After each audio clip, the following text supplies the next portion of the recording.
అంతేగాని political allegation రేపుతున్నాను. ఇప్పుడు ఈ హామీలకు సంబంధించి ఫుల్ఫిల్ చేయకుండా దాన్ని కప్పిపుచ్చడానికి, దాన్ని డైవర్ట్ చేయడానికి ఈ కమిషన్ల వ్యవహారాలను తీసుకొచ్చారు. ఒక ఇష్యూ మీద ఇంకొక కమిషన్, ఇంకొక ఇష్యూ మీద ఇంకొక కమిషన్, ఇట్లా డైవర్ట్ పాలిటిక్స్ని పాటిస్తుంది గవర్నమెంట్ అనేది కూడా ఒక అలిగేషన్ పొలిటికల్గా. ఇప్పుడు నేనేమంటానంటే వాడు మాట్లాడిన ఎవడానికి బుర్ర ఉండాలి నిజంగా కూడా.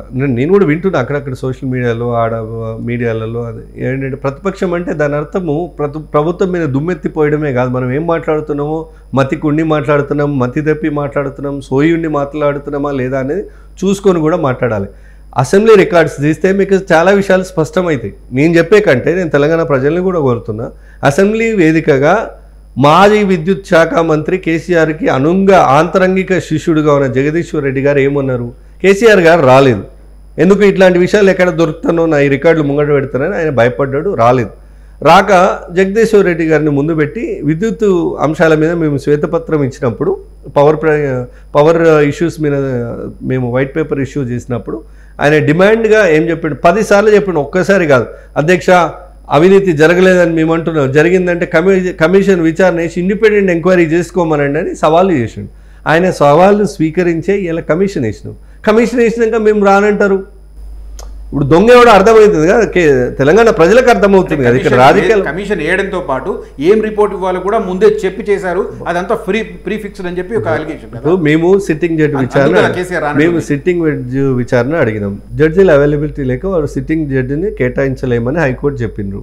తర్వాత రిటైర్డ్ జడ్జితోని ఒక క్రెడిబిలిటీ ఉన్న రిటైర్డ్ జడ్జ్ ఎల్ నరసింహారెడ్డి గారు అంటే ఆ రోజుల్లో శ్రీకృష్ణ కమిషన్ రిపోర్ట్ని బయటపెట్టినటువంటి వ్యక్తి, చాలా క్రెడిబిలిటీ ఉన్న వ్యక్తి. సో వారి ఆధ్వర్యంలో విచారణ జరుగుతుంది అని చెప్పినాం. తెలంగాణ బిడ్డడు, కమిట్మెంట్ ఉంది ఆయనకి, రిటైర్డ్ అయ్యి ఈ ఏజ్లో ఆయన ఇంకేదైనా చేయాల్సిన అవసరం ఉండినా నేనేమంటున్నా. సో అట్లాంటి వ్యక్తిని కమిషన్గా నియమిస్తున్న తర్వాత మీరు అంత శుద్ధపూసలైతే కమిషన్ ముందుకు వచ్చి చెప్పు కదా, కమిషన్ బయాస్డ్ అని కదా రానంటున్నది. ఎట్లా బయాస్డ్ అవుతుంది? ముందే 11వ తారీఖు నాడు ఆయన ప్రెస్ కాన్ఫరెన్స్ పెట్టి గవర్నమెంట్ కాంగ్రెస్ నాయకులు ఏం చెప్తున్నారో అదే స్టేట్మెంట్ ఆయన ఇచ్చాడు కాబట్టి నేను రానని చెప్తున్నారు. శర్మ గారు, మీరు సీనియర్ జర్నలిస్ట్, మీరు చెప్పండి, కమిషన్ ప్రెస్ ముందుకు రావద్దని ఎక్కడన్నా ఉందా? ఆయన ఆ రోజు వారు ఆ మాటకు వచ్చిన వారు చెప్పింది ఏంది, మేము ఈ వాళ్ళని పిలిచి మాకు అవసరం ఉన్న సమాచారాన్ని సేకరించాము, వాళ్ళు ఇచ్చిన సమాచారం మేరకు కేసీఆర్ గారిని రేపు క్వశ్చన్ చేయబోతున్నామని. దానిలో తప్పేముంది? కమిషన్ ఉందే దానికోసం కదా. బాధ్యులు ఎవరో చర్యలు తీసుకొని దోషులు ఎవరో తేల్చడానికే కదా కమిషన్ ఉంది. ఆ దాంట్లో పాతదాలుగా ఉన్న పాత్రలు పోషించిన వివిధ హోదాల్లో ఉన్న అధికారులందరినీ పిలుచుకోవడం, వాళ్ళతో వాళ్ళ అభిప్రాయాలు స్టేట్మెంట్ రికార్డ్ చేసుకున్న తర్వాత వాళ్ళ ఇచ్చిన సమాచారం మేరకు దాని మీద క్లారిటీ కోసం కేసీఆర్ గారికి నోటీసులు ఇస్తామంటే తప్పేముంది? సుప్రీంకోర్టు లైవ్ ప్రొసీడింగ్స్ అవుతున్నాయండి. సుప్రీంకోర్టు జడ్జిలు మాట్లాడేది మనం లైవ్లో వింటున్నాం, అవునా కాదా? హైకోర్టు జడ్జిలు మాట్లాడేది మనం లైవ్లో వింటున్నాం, కేసు ఆర్గ్యుమెంట్స్ లైవ్లో వింటున్నాం. నిన్న ఒక మాట మా ముఖ్యమంత్రి గారు ఇంకొక అడుగు ముందుకేసి, ఎక్కడన్నా ఇట్లాంటి చిల్లర ప్రచారాలు వీళ్ళు చేసి ఆశపడుతున్నారు, ఏదైనా రాజకీయ లబ్ధి కోసం ప్రాకులాడుతున్నారంటే అది కూడా ఒక అడుగు ముందుకేసి, అయ్యా నువ్వు కమిషన్ ముందుకు వచ్చి నువ్వు చెప్పుకునేది ఏదో చెప్పుకో, నీ నిజాయితీ ఏందో కమిషన్ ముందు చూపించుకో, మేము రిపోర్టు తప్పు గీయడం కాదు, తెలంగాణ ప్రజలే న్యాయ నిర్ణేతలు కదా, నిన్ను ఇంటికాడ కూర్చుని పెట్టింది వాళ్ళే కదా, మీరు ఇది మొత్తం లైవ్ స్ట్రీమింగ్ చేస్తాం, పో నువ్వు చెప్పేది నువ్వు చెప్పుకో, నువ్వు తప్పు జరగలేదని జడ్జి గారు కూడా కన్విన్స్ అయితే తెలంగాణ ప్రజలు కన్విన్స్ అయినట్టే కదా. దీనిలో బయాస్డ్ రిపోర్ట్ ఏముంది?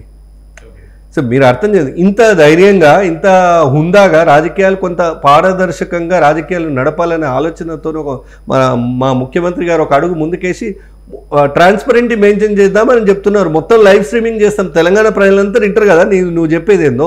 ఆయన అడిగిన ప్రశ్నలకు నీకు సమాధానం లేదు ఈ రోజు వరకు కూడా. వారు ఏమడిగినరు? ఛత్తీస్గఢ్ కొనుగోలు, తర్వాత థర్మల్ యాదాద్రి థర్మల్ అక్కడ ఎందుకు పెట్టాల్సి వచ్చింది, పెడితే బిడ్డింగ్. ఒక్కటండి బాటమ్ లైన్ క్వశ్చన్, అందరికీ అర్థమయ్యే భాషలో అడుగుదాం. ₹1,00,000 పైన ఉన్న దేనికైనా టెండర్, ₹1,00,00,000 పైన దేనికైనా టెండర్ పిలవాలనుకుందాం. సపోజ్ నువ్వు 1,00,000 కోట్లు 82,000 కోట్ల అవినీతి జరిగిన ఈ స్కామ్లో టెండర్లు లేకుండా ఎట్లానండి మీరు ఇచ్చింది? పబ్లిక్ రంగ సంస్థకు కదా.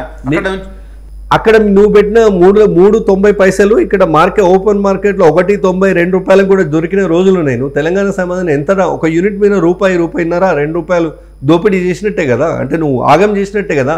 నేనేమంటున్నా, ఇక్కడ 2 విషయాలండి. ఒకటి, ఆర్థిక క్రమశిక్షణ పాటించకపోవడం కూడా తప్పే అంటున్నా. You are just a custodian. ముఖ్యమంత్రిగా ఎవరున్నా కేసీఆర్ గారు పదవులుగా ఉన్నా దాన్ని ఏమంటారు, is a custodian for public exchequer అంటారు. ప్రజల చేత పూల్ చేయబడిన ఆ నిధికి, ఆ బడ్జెట్కి నువ్వు కస్టోడియన్ మాత్రమే, నీ ఇష్టం ఉన్నట్టు ఖర్చు పెట్టడానికి లేదు. పెడితే అది తప్పు.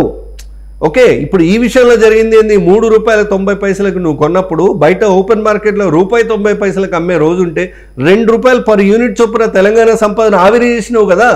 నీ గొప్పలకు పోయి, నీ గాంభీర్యాలకు పోయి, నీ డాంబికాలకు పోయి, నీ డబ్బాకు పోయి, సెల్ఫ్ డబ్బాకు పోయి, ఈ రకంగా వాటికి నువ్వు సమాధానం ఇచ్చుకోవాల్సి వస్తుంది. ఎందుకు వస్తలేడు కేసీఆర్ గారు? తెలంగాణ ప్రజలు కూడా ఆలోచించాలి, ఎందుకు వస్తలేడు. అసలైన తొలి వెలుగు. ఫాలో వాట్సాప్ @తొలి వెలుగు official.